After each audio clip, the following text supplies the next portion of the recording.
উচ্চ মাধ্যমিক শিক্ষা সংসদ আয়োজিত ডিজিটাল ক্লাসে ফিজিক্সের আজকের আমাদের বিষয় অল্টারনেটিং কারেন্ট বা প্রত্যাবর্তী তড়িৎ প্রবাহ। এই অধ্যায়ের আমরা প্রথম অংশটা আজকে করব। আমরা চলে যাচ্ছি সরাসরি বোর্ড ওয়ার্ক। তাহলে অল্টারনেটিং কারেন্ট বা প্রত্যাবর্তী তড়িৎ প্রবাহ, আমরা সরাসরি বোর্ড ওয়ার্কে চলে যাই। এবার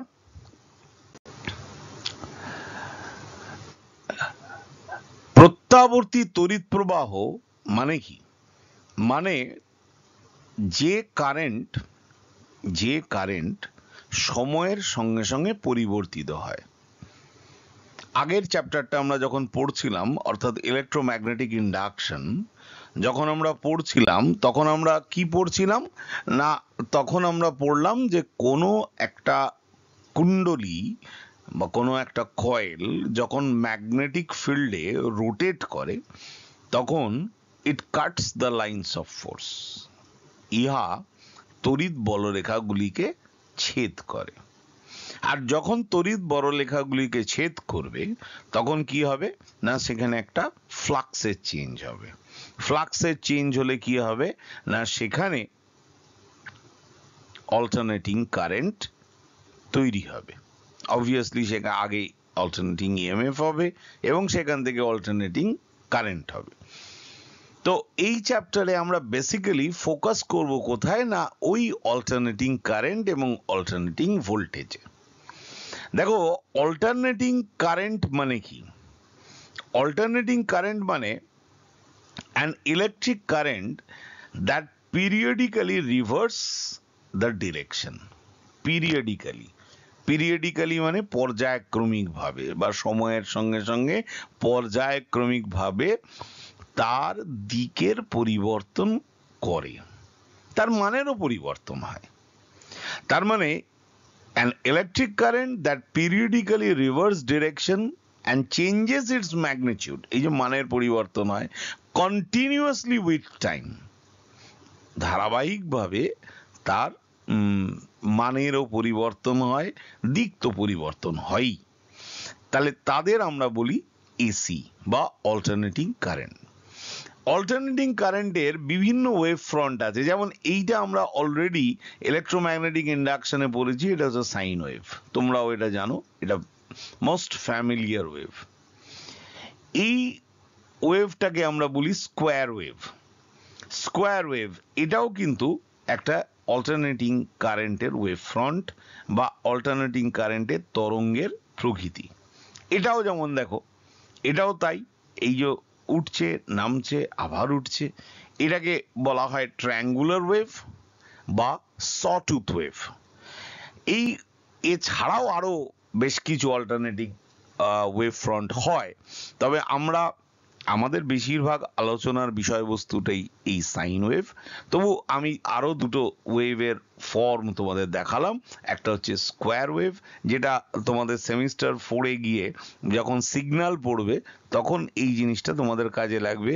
এইটা হচ্ছে একটা স্কোয়ার ওয়েভ, আর এটাকে আমরা বলি ট্রায়াঙ্গুলার ওয়েভ বা সটুথ ওয়েভ। আর ডাইরেক্ট কারেন্ট কি না, ডাইরেক্ট কারেন্টের প্রবাহ একই দিকে থাকে। That is important. The current flows in one direction, that is DC. Direct current একই দিকে থাকে, তাকে আমরা বলি ডাইরেক্ট কারেন্ট। যদি আমরা একটা ব্যাটারি ইউজ করি, ধর টর্চের ব্যাটারি, মোবাইলের battery, that will give constant current. Constant current একটা ডিসি সার্কিটে, কনস্ট্যান্ট কারেন্ট কোথায় না, একটা ব্যাটারিতে। কিন্তু সবসময় কনস্ট্যান্ট কারেন্ট হবে তবেই ডিসি হবে না, এই ধারণাটা ভুল। এখানে দেখো, কারেন্ট তার ম্যাগনিটিউড চেঞ্জ করছে। এখানে 0 ছিল, এখানে পিক হলো, এখানে আবার 0 হলো, আবার পিক হলো, আবার 0 হলো। তার মানে এখানে কারেন্টটা তার ভ্যালু বা ম্যাগনিটিউড চেঞ্জ করছে, বাট কারেন্টটা কিন্তু ইউনিডিরেকশনাল। একই রকম ভাবে দেখো, এইখানে কারেন্টটা নেগেটিভ দিকেই আছে, তার ম্যাগনিটিউড চেঞ্জ হচ্ছে, কিন্তু ডিরেকশন দেখো থ্রু আউট ইটস জার্নি এর ডিরেকশন কিন্তু নেগেটিভ। অর্থাৎ ডিরেকশনটা কিন্তু একই দিকে আছে। তাহলে ডিসি কারেন্ট বা ডাইরেক্ট কারেন্ট মানে সবসময় যে কনস্ট্যান্ট কারেন্ট হবে এমন কোনো কথা নেই। কারেন্টের দিকটা একদিকে হবে, that is important. The equation of alternating EMF and alternating current, আমরা অলরেডি যখন ইলেকট্রোম্যাগনেটিক ইন্ডাকশন পড়েছি তখন আমরা পড়েছি যে যখন একটা কয়েল ওই লাইনস অফ ফোর্স কাট করে তখন যে অল্টারনেটিং কারেন্ট হয় এবং সেটা সাইনোসয়েডাল হয়। আমরা বললামও যে এসিটাকে আমরা সাইনোসয়েডাল দিয়ে বেশি পড়াশোনা করব। তাহলে E equal to E0 sine omega t. এখন ইএমএফ যে ফেজালে থাকবে মানে সাইন ফেজালে রয়েছে, মানে সাইন হচ্ছে তার ফেজ দশা, মানে সাইন নেচারে তার গ্রাফটা আছে, কিন্তু অল্টারনেটিং কারেন্ট আর ইএমএফ এর মধ্যে একটা কনস্ট্যান্ট ফেজ ডিফারেন্স থাকবে, দ্যাট ইজ ডেল্টা। একটা constant phase difference that is delta কিন্তু রয়ে যাবে। তাহলে E equal to E0 sine omega t আর I equal to I0 sine omega t plus delta. ডেল্টাটা কি না, ডেল্টা হচ্ছে ফেজ ডিফারেন্স কার মধ্যে, ইএমএফ এবং কারেন্টের মধ্যে, অর্থাৎ তড়িৎ চালক বল এবং তড়িৎ প্রবাহের মধ্যে দশার পার্থক্য কে না, দশার পার্থক্য হচ্ছে ডেল্টা। এখন হতে পারে ডেল্টা জিরো, তার মানে তারা একই দশায় আছে, ডেল্টা পজিটিভ হতে পারে, ডেল্টা নেগেটিভ হতে পারে, হোয়াটসোএভার। তার মানে সাইন আমরা ধরছি, মানে আমাদের অ্যাকর্ডিং টু আওয়ার সিলেবাস বা আমাদের এই 11-12 ক্লাসে যেটা পড়তে হয়, স্টিল কম্পিটিটিভ অবধি এটাই অ্যাপ্লিকেবল, যে আমাদের সাইন প্রপার্টি বা ফাংশন অফ সাইন দিয়ে আমরা করি। তাহলে অল্টারনেটিং ইএমএফ কে আমরা বলছি সাইন ওমেগা টি, তাহলে অল্টারনেটিং কারেন্ট সেখানে একটা ফেজাল ডিফারেন্স আসছে, তাহলে সেটা হচ্ছে I equal to I0 sine omega t plus delta. তাহলে ডেল্টা কি না, phase difference between EMF and current, যেটাকে আমরা বলছি দশার পার্থক্য। এবার দেখো, আমরা একটা যখনই অল্টারনেটিং পাবো মানে তার ম্যাগনিটিউড কখনো বেশি, কখনো কম, কখনো জিরো, এই যদি আমরা কথা বলি তাহলে এই যে অল্টারনেটিং ইএমএফ এর মিন ভ্যালু আমরা বের করতে চাই। মিন ভ্যালু বের করব কোথায় না, হাফ পিরিয়ডে। টি হচ্ছে গোটা পিরিয়ড, মানে একটা গোটা তরঙ্গ, গোটা ওয়েভের জন্য যে সময় তাকে আমরা বলি টাইম পিরিয়ড বা পর্যায়কাল, আমরা হাফ পিরিয়ডে বের করব। তাহলে মিন বের করছি, তার মানে সামথিং ডিভাইডেড বাই টাইম, তবেই তো গড় আমরা যেটা বের করি। এখানে টাইমের রেসপেক্টে ভ্যারিয়েবল, আমরা যেমন ছোট ক্লাসে করেছি না, একটা ক্লাসে যতজন ছেলে আছে তাদের প্রত্যেকের হাইট যোগ করে নাম্বার অফ স্টুডেন্ট দিয়ে ভাগ করেছি, তার মানে ওখানে অ্যাভারেজটা হয়েছে বা মিনটা আমরা বের করেছি কার রেসপেক্টে না, নাম্বার অফ স্টুডেন্টের রেসপেক্টে। এখানে আমরা যেটা বের করছি সেটা কার রেসপেক্টে বের করছি, টাইমের রেসপেক্টে বের করছি। টাইম মানে এখানে হাফ পিরিয়ড, অর্ধেক পিরিয়ড, অর্ধেকটা একটা পিকের জন্য আমরা বের করছি। T/2 থেকে 0 ই ডিটি, নিচে T/2 থেকে 0 শুধু ডিটি, টাইম। তাহলে ই এর জায়গায় আমরা বসালাম কি, E0 sine omega t DT, আর নিচে তো ডিটি। তাহলে দেখো এখানে E0 কনস্ট্যান্ট বাইরে চলে এলো, ডিটি কে ইন্টিগ্রেট করলে টি, লোয়ার লিমিটের জন্য তো ওর কোনো কন্ট্রিবিউশন থাকবে না, আপার লিমিটের জন্য কন্ট্রিবিউশন থাকবে T/2, তাহলে E0 T/2। আর সাইন ডিটি কে যখন ইন্টিগ্রেট করবো that is equal to minus cos omega t by omega, যার upper limit T/2, lower limit 0। তাহলে ই মিন এই দুইটা উপরে উঠে গেল, 2E0 নিচে ওমেগা টি, আর এটা লোয়ার লিমিট আগে বসালাম, তার মানে লোয়ার লিমিট যদি আগে বসাই তাহলে এটা হয়ে যাচ্ছে 1, আর আপার লিমিট পরে বসালাম, তার মানে কস ওমেগা টি বাই 2। এবার কস ওমেগা টি, এই ওমেগাটাকে তো বের করে নিয়েছি আমরা এখানেই, তাহলে এই ওমেগা টি মানে কত, 2 পাই। ওমেগা টি মানে আমরা জানি 2 পাই, তাহলে 1, এটা কস 2π/2, 2π/2 মানে পাই মানে কত, পাই মানে 180 ডিগ্রি, তাহলে 1 আর এখানে -1 মানে 2। তাহলে এই এই একটা 2, এই একটা 2, 2 আর 2 গেল কেটে, তাহলে ই মিন বেরোলো কত 2E0 by pi। 2E0 by pi, this is the mean value of alternating EMF। এটা এই নয় যে alternating EMF আর alternating current এর মধ্যে আমরা বলেছিলাম ফেজাল ডিফারেন্স আছে, তার মানে ফেজাল ডিফারেন্স আছে মানে কি যে তাদের মিন ভ্যালুর কোনো চেঞ্জ হবে তা নয়। এখানে সাইন ওমেগা টি রাখলেও যা ভ্যালু আসবে sign omega t plus delta রাখলেও একই ভ্যালু আসবে। তাহলে এখানে আমরা পাবো আই মিন হচ্ছে 2I0 by pi, ই মিন হচ্ছে 2E0 by pi, আর আই মিন হচ্ছে 2I0 by pi। এখন যদি অ্যাভারেজ ভ্যালু ফুল সাইকেলে বের করা হয় তাহলে এটা 0 হবে। এটা কোনো রকম কোনো কঠিন ক্যালকুলেশনের ব্যাপার নয়। দেখো এখানে যেটা ছিল সেটা হচ্ছে 2π/t, এই যে টি বসিয়েছি, এখানে এসো ω/t/2, তাহলে ω/t/2 এই 2টা বাদ, তার মানে পড়ে থাকছে ω/t। ω/t মানে কত 2π, cos 2π মানে কত 1, তাহলে 1 - 1 মানে 0, তাহলে কন্ট্রিবিউশন কত হবে 0। সেই জন্য এটা মনে রাখাটা অবশ্য দরকার যে যখন আমরা মিন ভ্যালু বের করব, গড় মান বের করব, তখন হাফ পিরিয়ডে বের করব, আর যখন ফুল সাইকেলে কিন্তু তখন কখনোই আমরা বের করবো না, কারণ ফুল সাইকেলে যে কোনো অল্টারনেটিং কারেন্ট বা ভোল্টেজের ভ্যালু 0 হয়ে যায়। দেখো এখানে আমাদের যে একটা প্রশ্ন দেওয়া আছে, যদি I = 3t² হয় তাহলে find the average current in 2 second. তাহলে I mean কত হবে 0 থেকে 2 I dt, আর এখানে 0 থেকে 2 dt, তাহলে I কত 3t² ইন্টু dt, 0 থেকে 2 dt, তাহলে এখানে t² কে ইন্টিগ্রেট করলে কত হবে t³/3 ইন্টু 3, আর নিচে t, দেখেন 2 আর 0, 2 আর 0, তাহলে এখানে হবে 2 এর কিউব মানে 8/3, 3 will cancel out, তার মানে 8 আর নিচে 2 মানে 4 অ্যাম্পিয়ার।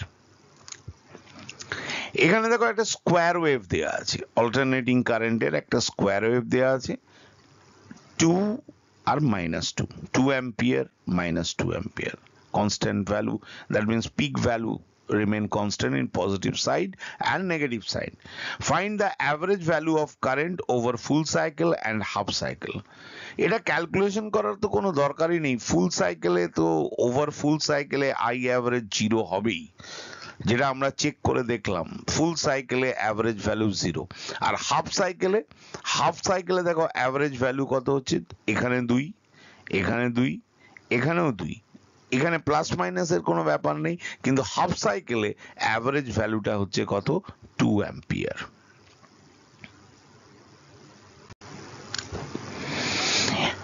এবার আরেকটা, ওটা তো মিন ভ্যালু বের করেছি, এবার এখানে এলো রুট মিন স্কোয়ার ভ্যালু, বর্গসাধ্য গড় মান, যেটা আমরা কেটিজি বা কাইনেটিক থিওরি অফ গ্যাসেস এর ক্ষেত্রে করেছি। ERMS এটা কি মানে স্কোয়ারের মিন, তাহলে E² dt 0 থেকে t, এটাও 0 থেকে t dt। এই যে স্কোয়ারের মিন আমরা বের করব, স্কোয়ারের মিন বের করা হচ্ছে কি নিয়ম না, স্কোয়ারের মিন মানে স্কোয়ার আগে স্কোয়ার করলাম, তার মিন করলাম, তার রুট ওভার বের করলাম, তবে সেটা হচ্ছে RMS বা রুট মিন স্কোয়ার ভেলোসিটি। এখন ওপরের ইন্টিগ্রেশনটাকে আমরা আলাদা করে নিচ্ছি, নাহলে বারবার এই বড় জিনিসটাকে লিখতে হবে। 0 থেকে t E² dt, তাহলে 0 থেকে t E0² sin² ω/t dt, তাহলে এটা কি দাঁড়াচ্ছে E0² বাইরে চলে এলো, E0² বাইরে চলে এলো, আর এখানে আমরা একটা হাফ আর এখানে একটা 2 sin² ω/t মানে 2 দিয়ে গুণ এবং ভাগ, তাহলে sin² ω/t মানে 1 - cos 2θ মানে cos 2 ω/t, তাহলে E0²/2 equal to E0 square আর বাই 2টা হচ্ছে এই 2 এর জন্য 2টা নামিয়ে এনেছি, আর 1 কে ইন্টিগ্রেট করলে t, আর cos কে ইন্টিগ্রেট করলে তো সাইন হয়, sine 2 omega t by 2 omega. বেশ, আপার লিমিট বসালাম t, লোয়ার লিমিট বসালে তো এটাও 0, সাইন 0 মানে 0 চলে যাচ্ছে, ওটা থাকছেই না, কন্ট্রিবিউটই করছে না লোয়ার লিমিট। তাহলে যা কিছু করবে আপার লিমিট সাইন 2 ওমেগা টি, নিচে 2 ওমেগা। এখন ওমেগা টি মানে 2 পাই, তাহলে এটা হচ্ছে সাইন 4 পাই, আর সাইন 4 পাই মানে 0, তার মানে এই টার্মটা ভ্যানিশ হয়ে গেল, এই টার্মটা 0 হয়ে গেল, কোনো কন্ট্রিবিউট করবে না। তাহলে E0 by 2 into t, E0 by 2 into t. আর নিচের যে ইন্টিগ্রেশনটা, এই ইন্টিগ্রেশনটা করলে তো টি পাওয়া যাবে, তাহলে E0 square into T by 2, যেটা আমরা এখানে পেলাম, ডিভাইডেড বাই টি, তাহলে t will cancel out, E0 square by 2, তাহলে E0 বাই √2। তাহলে ERMS কি দাঁড়ালো? E0 by √2। তাহলে সিমিলারলি IRMS কি দাঁড়াবে? I0 by √2, I0 by √2। এটা গেল RMS ভ্যালু। আমরা মিন বের করেছি 2E0 বাই পাই, আর এখানে হলো E0 by √2। A supply line is 220 volt 50 hertz AC. What is its peak value? যখনই আমাদের কোনো একটা অল্টারনেটিং কারেন্ট বা ভোল্টেজ আমাদের দেয়া থাকবে, সেটা এই রকম ফরম্যাটে দেয়া থাকবে, এই যে 220 ভোল্ট, 50 হার্টজ, মানে 50 হার্টজ হচ্ছে তার ফ্রিকোয়েন্সি, আর এই যে 220 ভোল্ট, এটা কি না, এটা হচ্ছে RMS ভ্যালু, এটা হচ্ছে RMS ভ্যালু। তাহলে এখানে এই সবসময় এই ফরম্যাটে দেওয়া থাকা মানেই এটা হচ্ছে RMS ভ্যালু। তাহলে here RMS voltage is 220 volt, frequency হচ্ছে 50 hertz, so 50 cycle per second, প্রতি সেকেন্ডে 50টা সাইকেল তৈরি হয়। আমরা জানি না, ছোট ক্লাসে আমরা পড়েছি যে ফ্রিকোয়েন্সি মানে কি, এক সেকেন্ডে কতগুলো তরঙ্গ তৈরি হয়, number of waves in 1 second. তার মানে এখানে এক সেকেন্ডে 50টা সাইকেল মানে 50টা ওয়েভ তৈরি হচ্ছে। একটা ওয়েভের জন্য যদি চোখ বন্ধ করে একটা সাইন ওয়েভ চিন্তা করো, একটা গোটা ওয়েভ, তার জন্য দুবার 0 পয়েন্ট আসে। শুরুর পয়েন্টে ছেড়ে দাও, মাঝখানে একটা পয়েন্ট আসে, আর এক্সট্রিমে একটা পয়েন্ট আসে, দুটো 0 আসে। তাহলে একটা তরঙ্গের জন্য দুটো 0, তাহলে 50টা তরঙ্গের জন্য কটা হবে? 50 গুণ 100টা 0। তার মানে একটা টাইম পিরিয়ডে ইএমএফটা 0 হয় কবার? 100 বার। যদিও এটা এই প্রসঙ্গে একটা খুব 100 বার 0 হয়, এখানে এটা জানতে চাওয়া হয়নি, but this is an information. যে কারেন্টও যদি তুমি বলো, তাহলে কারেন্টেরও যদি ওমেগা জানা থাকে বা সেখান থেকে ফ্রিকোয়েন্সি জানা থাকে, তাহলে ফ্রিকোয়েন্সি জানা যদি থাকে, তাহলে অতগুলো ওয়েভ এক সেকেন্ডে তৈরি হচ্ছে, তাহলে কারেন্টও 0 হবে, ফ্রিকোয়েন্সি 2 টাইমস। পিক ভ্যালুর ফর্মুলা আমরা করেছি, ERMS হচ্ছে E0 বাই √2, তাহলে E0 হবে ERMS ইন্টু √2, তার মানে 220 ইন্টু 2, মানে 311 ভোল্ট। দেখো, একটা এসির যদি হয় 220 ভোল্ট, আর একটা ডিসি যদি হয় 220 ভোল্ট, তাহলে এসি 220 ভোল্ট বলা মানে সবসময় 220টা হচ্ছে RMS ভ্যালু, কিন্তু এসি ডিসি 220 বলা মানে তার পিক ভ্যালু অলওয়েজ 220, কিন্তু 220 ভোল্ট এসির পিক ভ্যালু হচ্ছে 311 ভোল্ট। সেই জন্য AC line is more dangerous than DC line. এটাও একটা ইনফরমেশন, এটাও একটা মনে রাখা দরকার। Find the RMS value of, একটা কারেন্ট দেওয়া আছে I1 সাইন ওমেগা টি, I2 কস ওমেগা টি, এটা বলা আছে। তাহলে IRMS যখন আমরা বের করব, তখন 0 to 2 I square into d t, 0 থেকে t dt, তার পাওয়ার হচ্ছে হাফ, এখানে বলে রাখা ভালো যে আমরা যেমন মিন ভ্যালু যখন বের করেছি তখন হাফ অফ দ্য পিরিয়ডে বের করেছি, কিন্তু আরএমএস ভ্যালু আমরা ফুল পিরিয়ডে বের করছি, ফুল পিরিয়ডে। এটা দেখো একটা টেকনিক শিখিয়ে দিই, তাহলে আর বেশি ক্যালকুলেশন করতে হবে না। এই যে ইন্টিগ্রেশনটা, এই ইন্টিগ্রেশনটা এটাকে আমরা আলাদা করে লিখেছি।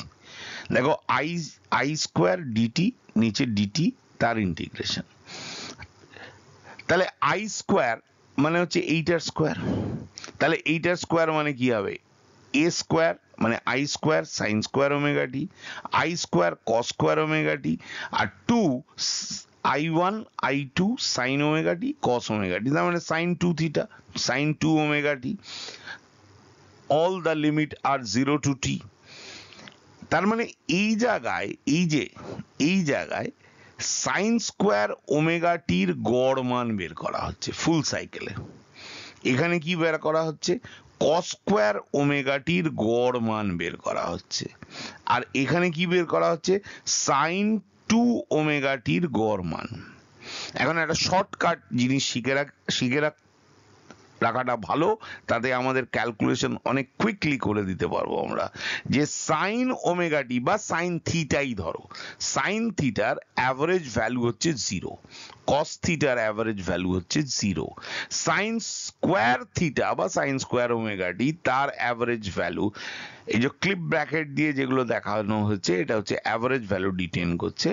তা সাইন স্কোয়ার থিটার অ্যাভারেজ ভ্যালু হচ্ছে হাফ, কস স্কোয়ার থিটার অ্যাভারেজ ভ্যালু হচ্ছে হাফ ফর ফুল সাইকেল। এটা অবশ্যই অ্যাপ্লিকেবল ফর ফুল সাইকেল। তার মানে এই টেকনিকটা আমরা ওই আরএমএস বের করতে গেলেই কাজে লাগাতে পারবো।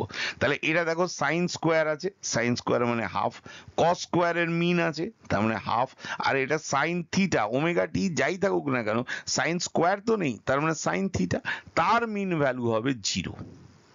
তার মানে I1 square half, I2 square half, আর এটা তো 0 বাদ দাও, তাহলে একে যদি স্কোয়ার রুট করি তাহলে 1/√2 root over I1 square plus I2 square.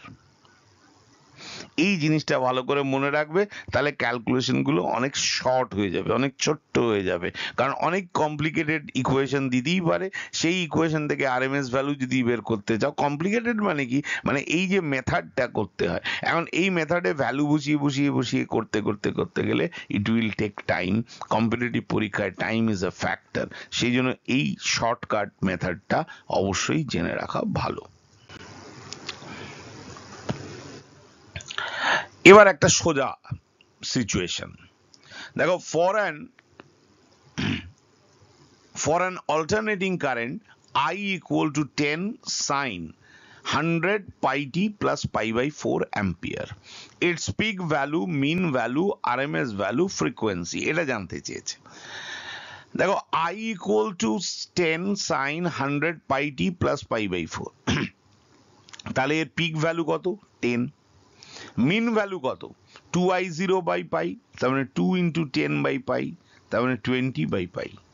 RMS value I0 by √2, তাহলে I0 10, নিচে √2, তাহলে 5√2।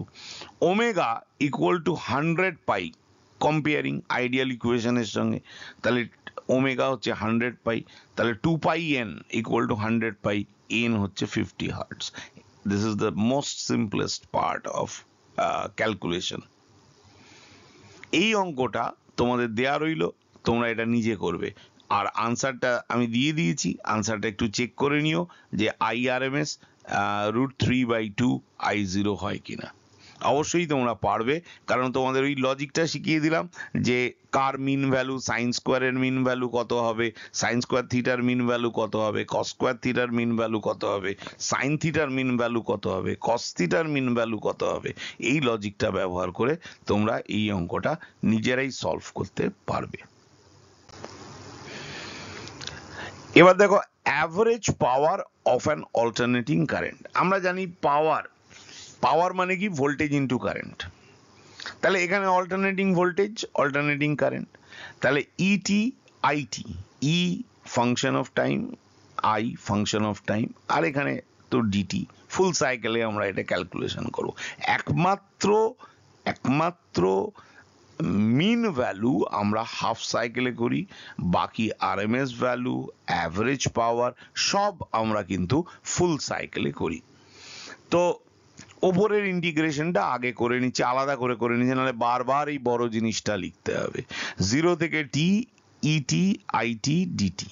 তাহলে ইটি কত? E0 সাইন ওমেগা টি I0 কস omega t plus delta into d t. তাহলে E0 I0 বাইরে চলে এলো, 0 থেকে t sine omega t cos omega t plus delta into d t. তাহলে একটা 2 দিয়ে মাল্টিপ্লাই, একটা 2 দিয়ে ডিভাইড। 2 সাইন থিটা বা সাইন এ কস বি, তোমরা তো জানো ফর্মুলাটা কি হবে, সাইন এ প্লাস বি কস এ মাইনাস বি। তাহলে কস এ মাইনাস বি করলে হয়তো মাইনাস ডেল্টা আসবে, সেটাও করা যেতে পারে, কস থিটা আর কস মাইনাস থিটা এক। তাহলে এখানে ভ্যালুটা কি দাঁড়ালো, sine 2 omega t plus delta cos delta into d t. তাহলে এটা 0 থেকে t sine 2 omega t plus delta into d t, 0 থেকে t cos delta into d t. Cos delta is a constant. তাহলে সাইন কে যখন ইন্টিগ্রেট করলাম তখন হলো minus cos 2 omega t plus delta, নিচে হচ্ছে 2 ওমেগা যার লিমিট 0 থেকে টি, কস ওমেগা টি এটাকে ইন্টিগ্রেট করলে হচ্ছে t, lower limit 0 upper limit t. তাহলে E0 I0 বাই 2। দেখো প্রথমে আমরা এখানে মাইনাসটাকে এড়াবার জন্য প্রথমে লোয়ার লিমিট বসালাম, কস ওমেগা নিচে 2 ওমেগা, তারপর আপার লিমিট বসালাম cos 2 omega t delta by 2 omega. বেশ, আর এখানে লোয়ার লিমিট বসালে তো 0 হয়ে যাবে, কস ডেল্টা ইন্টু টি। এখন কস 2 ওমেগা টি, 2 ওমেগা টি মানে কি, ওমেগা টি মানে 2 পাই, তার মানে এটা 4 পাই। তাহলে কস 4 পাই প্লাস ডেল্টা, তার মানে এটা কস ডেল্টা, নিচে 2 ওমেগা। তাহলে cos delta by 2 omega minus cos delta by 2 omega, এটা এই দুটো মিলে কন্ট্রিবিউশনের 0। তাহলে পড়ে রয়েছে কি কস ডেল্টা ইন্টু টি। তাহলে এটা কি দাঁড়ালো, E0 I0 by 2 cos delta into t, E0 I0 by 2 into cos delta by t. আমরা শুধু ওপরের ইন্টিগ্রেশনটা কিন্তু করেছি, এখনো তলার ইন্টিগ্রেশনটা হয়নি। এবার আমরা ওই ভ্যালুটা পুট আপ করে দেবো। দেখো ও নিচে তো ডিটি আছে, ডিটি কে ইন্টিগ্রেট করলে টি হবে, আর এই ইন্টিগ্রেশনটা আমরা করলাম E0 I0 cos delta T by 2। তাহলে টি টি গেল কেটে, তাহলে পড়ে রইল কি E0 I0 by 2 into cos delta. তাহলে E0 by root 2 I0 by root 2 cos delta, কারণ 2 কে আমরা ভেঙে দিলাম রুট 2, কারণ ফর্মুলেশন এলো E0 বাই রুট 2 মানে ERMS, I0 বাই রুট 2 মানে IRMS, আর এটা কস ডেল্টা। দেখো ডেল্টাটা কি ছিল, ফেজ ফ্যাক্টর বা ফেজ ডিফারেন্স। তাহলে এর কস কম্পোনেন্টটা অ্যাভারেজ পাওয়ার ক্যালকুলেশনে পার্টিসিপেট করলো, কিন্তু সাইন কম্পোনেন্টটা তো করলো না। সেই জন্য the component involve sine delta, যে কম্পোনেন্টটার মধ্যে সাইন ডেল্টা থাকবে তাকে বলা হয় wattless component. Wattless component, watt বিহীন উপাংশ। কেন বলা হয় ওয়াটলেস কম্পোনেন্ট? না, ক্যালকুলেশনের জন্য যে পাওয়ার ফ্যাক্টরের জন্য সাইন কম্পোনেন্ট কোনো রকম কন্ট্রিবিউশন করতে পারে না।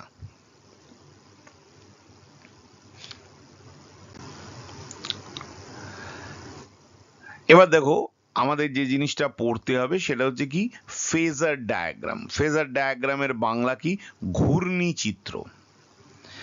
The diagram which represents alternating EMF and alternating current by rotating vector is called phasor diagram. Alternating current এবং অল্টারনেটিং ভোল্টেজ, তাদেরকে যদি আমরা রোটেটিং ভেক্টর দিয়ে আমরা এক্সপ্রেস করতে পারি তাহলে আমরা তাদের বলবো ফেজার ডায়াগ্রাম। আমাদের এই যে অল্টারনেটিং কারেন্ট যেটা সিলেবাসে আছে সেটা কিন্তু কেবলমাত্র ফেজার ডায়াগ্রাম দিয়েই করতে হবে, অন্য কোনো মেথড আমাদের সিলেবাসের মধ্যে নেই। আমরা যা করব শুধু ফেজার ডায়াগ্রাম দিয়েই করব, এখানে কোনো কম্পোনেন্ট বা অন্য কোনো পদ্ধতি ব্যবহার করার দরকার নেই। এটা টিল কম্পিটিটিভ এই ফেজার ডায়াগ্রাম দিয়েই কিন্তু করা আছে, সেজন্যই আমাদের সিলেবাসে ফেজার ডায়াগ্রামটাই শুধু মেনশন করা আছে। দেখো, একটা সার্কিট হলো কি পিওর রেজিস্টিভ সার্কিট, মানে বিশুদ্ধ রোধক বর্ণালী, এখানে রোধ ছাড়া আর কিছু নেই। এই যে রোধটা ডিসি রোধ, যেমন তোমরা কারেন্ট ইলেকট্রিসিটিতে দেখেছো, তেমনি ডিসি রেজিস্ট্যান্স হচ্ছে এইটা, তার সঙ্গে একটা অল্টারনেটিং ইএমএফ লাগানো আছে, E equal to E0 sine omega t. তাহলে এখানে কারেন্ট কত হবে? কারেন্ট হচ্ছে I equal to E by R, তার মানে E0 sine omega t by R, E0 sin omega t by r. তাহলে E0 by r, E0 by r. What is that? E0 by r, that is the peak value of current. Peak value of current. Here current and EMF are in same phase, একই দশায় থাকে। দেখো এখানেও omega টির পর কেউ নেই, এখানেও ওমেগা টির পর কেউ নেই, তার মানে এও যে ফেজে আছে এও সেই ফেজে আছে। তার মানে যখন পিওর রেজিস্টিভ সার্কিট থাকবে তখন ইএমএফ এবং কারেন্ট তারা সেম ফেজাল, অর্থাৎ একই দশায় থাকে। অ্যাভারেজ পাওয়ার, অ্যাভারেজ পাওয়ারের ফর্মুলা শিখলাম আমরা, ইআরএমএস আইআরএমএস কস ফাই, কস ডেল্টা, যাই হোক কস ডেল্টা বা কস ফাই যাই বলি না কেন। তাহলে এখানে কি হচ্ছে না, যেহেতু দুজনে একই ফেজে আছে তাহলে এটা হবে 0। এটা যদি 0 হয় তাহলে অ্যাভারেজ পাওয়ার কত হবে? ইআরএমএস ইন্টু আইআরএমএস। যেটা সব থেকে গুরুত্বপূর্ণ সেটা দেখো, এই যে E0 আর I0, E0 আর I0 এই দুটোর মধ্যে E0 বড়, কারণ I0 আমরা কি পাচ্ছি? E0 by R. তার মানে I0 এর ভ্যালুটা অর্থাৎ পিক ভ্যালু অফ কারেন্টটা ছোট। তাহলে আমরা যখন গ্রাফ আঁকছি, দেখো দুটো একই ফেজ, তার মানে দুটো গ্রাফ একই রকম, একই জায়গা দিয়ে উঠছে নামছে, কিন্তু ইএমএফ এর গ্রাফটা উঁচু হবে কারণ ওর পিক ভ্যালুটা বেশি, কারেন্টের গ্রাফটার পিক ভ্যালু কম, সেই জন্য কারেন্টের গ্রাফটা নিচু। তাহলে এই লাল দিয়ে যেটা আঁকা আছে সেটা হচ্ছে current, obviously lower peak value, আর ব্লু দিয়ে যেটা আঁকা আছে সেটা হচ্ছে ইএমএফ, কারণ সেটা হচ্ছে হায়ার পিক ভ্যালু। কিন্তু মনে রাখতে হবে যে এই ইএমএফ এবং এই কারেন্ট তারা দুজনেই কিন্তু অল্টারনেটিং ইন নেচার, কারণ তাদের গ্রাফটাই তো সাইন গ্রাফ, তাহলে তারা অল্টারনেটিং ইন নেচার। এটা হচ্ছে পিওর ইন্ডাকটিভ সার্কিট, বিশুদ্ধ আবেশীয় বর্তনী। এখানে হচ্ছে একটা ইন্ডাকটিং কয়েল আছে, ইন্ডাকশন কয়েল, যার ইউনিট হচ্ছে হেনরি, আর এখানে একটা অল্টারনেটিং ইএমএফ রয়েছে। অ্যাপ্লাইং কারচফস সেকেন্ড ল, এল এর অ্যাক্রসে পোটেনশিয়াল কত? -L di/dt, যেটা আমরা ইলেকট্রোম্যাগনেটিক ইন্ডাকশন পড়তে গিয়েও পড়েছি, E equal to -L di/dt, আর এখানে রয়েছে অল্টারনেটিং ইএমএফ। তাহলে L di/dt equal to E0 sine omega t. তাহলে DI equal to E0 by L sine omega t d t. তাহলে DI integrate E0 by L বাইরে চলে এলো কনস্ট্যান্ট, তাহলে ভেতরে রয়ে গেল কি? Sine omega t DT.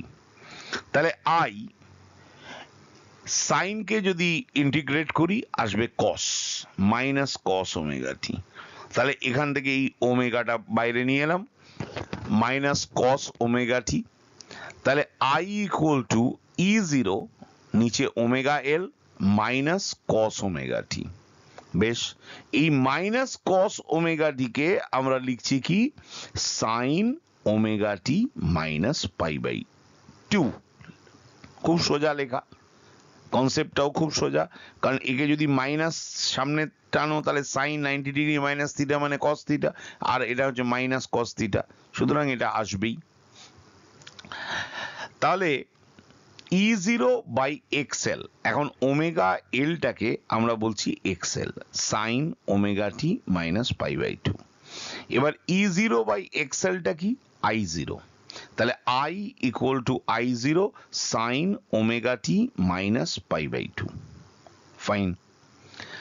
XL equal to কি, ওমেগা এল, ইন্ডাকটিভ রিঅ্যাক্টেন্স। এটা কিন্তু রেজিস্ট্যান্স, মানে এটার ইউনিট ওহম, এটা রেজিস্ট্যান্সের মতোই ট্রিট করবে। এল সার্কিটে এটা হচ্ছে ইন্ডাকটিভ রিঅ্যাক্টেন্স। শুধু তাই নয়, যে কোনো অল্টারনেটিং সার্কিটে ইন্ডাকটিভ রিঅ্যাক্টেন্স, পরে আমরা ইম্পিডেন্স শিখব, সেখানেও কিন্তু এটা রেজিস্ট্যান্সের মতো বিহেভ করবে, মানে এর ইউনিট হবে ওহম। এখন দেখো এখানে কারেন্ট রয়েছে omega t minus pi by two, কিন্তু ভোল্টেজ রয়েছে কি, ওমেগা টি। তার মানে কারেন্ট আর ভোল্টেজের মধ্যে, ভোল্টেজের থেকে current pi by two phase অ্যাঙ্গেলে পিছিয়ে থাকছে, মানে মাইনাস তো, তার মানে ইট ইজ ল্যাগিং বিহাইন্ড। তাহলে উল্টো দিক দিয়েও চিন্তা করতে পারো যে কারেন্ট থাকলো, তার থেকে ইএমএফ পাই বাই টু ফেজাল অ্যাঙ্গেলে এগিয়ে রয়েছে। দুটোই চিন্তা করা যায়। ইএমএফ এর রেসপেক্টে কারেন্ট যদি পিছিয়ে থাকে, তাহলে কারেন্টের রেসপেক্টে ইএমএফ এগিয়ে থাকবে। Here current lags behind the E M F by a factor pi by two. Pi by two factor দশা কোণে পিছিয়ে থাকছে। কে থাকছে, কারেন্ট থাকছে। তাহলে উল্টো দিক দিয়ে বলতে পারি ইএমএফ এগিয়ে থাকছে। তাহলে average value of power, P average ছিল কি, ইআরএমএস আইআরএমএস ইন্টু কস ডেল্টা বা কস ফাই। তাহলে এখানে ডেল্টা হচ্ছে পাই বাই টু, তাহলে কস পাই বাই টু মানে হচ্ছে জিরো, তার মানে পি অ্যাভারেজ হচ্ছে জিরো। তাহলে এই গোটা সার্কিটটা, এই যে অ্যাভারেজ পাওয়ার হবে জিরো। এখন দেখো সেই আগের পিওর রেজিস্টিভ সার্কিটের মতো আমরা যেমন ই জিরো আর আই জিরোর মধ্যে আমরা রিলেশন বের করেছি, অবভিয়াসলি ই জিরো বড় কিন্তু আই জিরো ছোট। যখন টি জিরো হবে তখন দেখো এটা হবে কি, sine minus pi by two, sine t zero minus pi by two. তাহলে এই যে ইএমএফ এগিয়ে থাকে, তো তাহলে ইএমএফ কে যদি আমি এখান থেকে শুরু করি, তাহলে কারেন্ট এখান থেকে শুরু হবে। অবভিয়াসলি কারেন্টের পিকটা ছোট, ইএমএফ এর পিকটা দেখো বড়। তাহলে এই যে ব্লু যে লাইনটা, এটা ইএমএফ কে ডিফাইন করছে, আর কারেন্ট রেডটা কারেন্টটাকে ডিফাইন করছে। কিন্তু এখানে মনে রাখা দরকার যে এখানে ইএমএফ তো এগিয়ে আছে, তাহলে এখানে কারেন্ট জিরো, তার মানে ইএমএফ এখানে পিক, তার মানে এই জন্য ইএমএফ এগিয়ে আছে এবং কারেন্ট পিছিয়ে আছে। ওকে, আর দুটো গ্রাফ আছে, এই গ্রাফ দুটো অনেক সময় পরীক্ষায় আসে, যে এক্সএল ভার্সেস ওমেগা। অবভিয়াসলি এল কনস্ট্যান্ট, তাহলে এক্সএল প্রপোর্শনাল টু ওমেগা, এটা স্ট্রেট লাইন গ্রাফ। আর এক্সএল আর ফ্রিকোয়েন্সি, ওমেগা হচ্ছে 2πn, তাহলে 2πn, 2π কনস্ট্যান্ট, এল কনস্ট্যান্ট, তাহলে এক্সএল অ্যান্ড ওমেগা, এই গ্রাফটাও হবে স্ট্রেট লাইন। এখানে আমরা যখন পরের সার্কিটটা করছি, পিওর ক্যাপাসিটিভ সার্কিট বা বিশুদ্ধ ধারকীয় বর্তনী। তাহলে এখানে রয়েছে একটা ক্যাপাসিটর, আর এখানে রয়েছে একটা alternating current source, EMF source, alternating EMF source. তাহলে অ্যাপ্লাইং কারশফস ল, কিউ ক্যাপাসিটেন্সের দুই প্রান্তে বিভব প্রভেদ, potential difference across the capacitor minus Q by C, আর ই এখানে তো E zero sine omega t equal to zero. Mesh rule আমরা ইউজ করেছি, তাহলে Q by C equal to E zero sine omega t, তাহলে Q equal to E zero C sine omega t. তাহলে এখান থেকে যদি এটাকে ডিফারেন্সিয়েট করি, d Q by d t equal to d by d t E zero C sine omega t. Sine omega t কে differentiate করলে omega cos omega t. এখানে I, d Q by ডিটিটা হচ্ছে I equal to E zero divided by 1 by omega C, এটা হচ্ছে cos omega t. তাহলে I equal to E zero by X C, E0 by X C. X C আবার সেই impedance, যেটা কিনা ওমেগা সি, 1/ωc। এক্সি হচ্ছে 1/ωc কস ওমেগা টি। তাহলে এখান থেকে লেখা যায় কি, I = E0 by X C. Cos omega টিকে আমরা লিখছি কি, sine omega t plus π/2। Omega t plus π/2। তার মানে এখানে কি হলো, ভোল্টেজে রয়েছে ওমেগা টি আর কারেন্টে রয়েছে ওমেগা টি প্লাস π/2। তার মানে এখানে কারেন্ট লিড করছে। কার থেকে লিড করছে না, ইএমএফ এর থেকে লিড করছে। তাহলে কারেন্ট লিড করছে ইএমএফ এর থেকে। তা আমরা লজিক্যালি বলতে পারি যে কারেন্টের থেকে ইএমএফ পিছিয়ে আছে। কারেন্ট যেমন এগিয়ে আছে, তাহলে ইএমএফ পিছিয়ে আছে। তাহলে here current leads by a factor π/2। π/2 দশাকোণে এগিয়ে থাকে। তাহলে অ্যাভারেজ পাওয়ার পি অ্যাভারেজ = 0। তার মানে ডেল্টা = π/2। হিয়ার এক্সি, এক্সিটা কি না, ক্যাপাসিটিভ রিঅ্যাক্টেন্স, যার ইউনিট সেই ওহম, যেটা আমি আগেও বলেছি, যেটা আমরা আগেও আলোচনা করলাম। তাহলে এখানে অবভিয়াসলি I0 আর E0 এর মধ্যে আর বলতে হবে না, এটা আমরা বুঝে গেছি যে E0 বড়, I0 ছোট। কিন্তু এখানে I0 লিড করছে, I0 লিড করছে, সেই জন্য কারেন্ট ওপর থেকে শুরু হচ্ছে। এই ওপর মানে যখন অরিজিনে ওপর থেকে শুরু হয়েছে, তাহলে কারেন্টের গ্রাফটা হচ্ছে এই লাল গ্রাফটা। আর ইএমএফ তো পিছিয়ে আছে এখানে। তাহলে ইএমএফ যদি পিছিয়ে থাকে, তাহলে ইএমএফ শুরু করলো, ইএমএফ শুরু করে এই হচ্ছে graph. Obviously peak value of E M F is greater than the peak value of current, আর মোর ওভার ইএমএফ এবং কারেন্ট কিন্তু দুজনেই এখানে অল্টারনেটিং। এখানে দেখো, যদি ওই আগের গ্রাফটা যেমন এল সার্কিটে আমরা করেছি, ইন্ডাকটিভ সার্কিটে আমরা করেছি, এখানে এক্সি আর 1/ω, এক্সি হচ্ছে প্রপোর্শনাল টু 1/ω। তাহলে গ্রাফটা রেক্ট্যাঙ্গুলার প্যারাবোলা। আর এটা হচ্ছে এক্সি ফ্রিকোয়েন্সি, একই লজিক, একই গ্রাফ। তাহলে আমরা তিনটে সার্কিট করলাম, একটা হচ্ছে পিওর রেজিস্টিভ, একটা হচ্ছে পিওর ইন্ডাকটিভ, একটা হচ্ছে পিওর ক্যাপাসিটিভ। এখানেই অল্টারনেটিং কারেন্টের প্রথম ক্লাসটা শেষ হলো। এরপরে আমরা সেকেন্ড পার্টটা, দ্বিতীয় পার্টে আমরা এই চ্যাপ্টারটাকে কমপ্লিট করব। ভালো করে তোমরা পড়বে। Thank you.